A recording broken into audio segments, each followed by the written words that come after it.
चला तर मंडळी, आज आपण कुरकुरीत काजू नमक पारे बनवतो। याला खाऱ्या शंकरपाळ्या सुद्धा म्हणतात। करायला खूप सोपे आहेत, नक्की करून बघा। यासाठी इथे मी 1 वाटी मैदा, अर्धी वाटी गव्हाचं पीठ, अर्धी वाटी बारीक रवा, 1 चमचा जिरं, 1 चमचा ओवा, 2 चमचे तीळ घ्यायचे आहे, अर्धा चमचा साधं मीठ, अर्धा चमचा काळं मीठ घालायचं आहे, 2 चमचे तेल घालायचं, मिक्स करून घ्यायचं। यानंतर पाणी घालून घट्टसर गोळा मळून घ्यायचा, 10 मिनिटं झाकून ठेवायचा।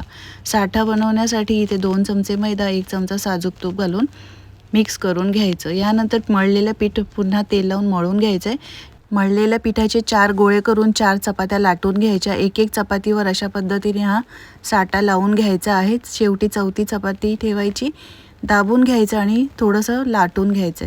झाकणाच्या साहाय्याने अशा पद्धतीने हे काजू नमक पारे बनवून घ्यायचे आणि एकदम स्लो फ्लेमवर हे काजू नमक पारे कुरकुरीत होईपर्यंत तळून घ्यायचे। तुम्ही सुद्धा या पद्धतीने करून बघा। रेसिपी आवडली असेल तर लाईक करा आणि शेअर करा।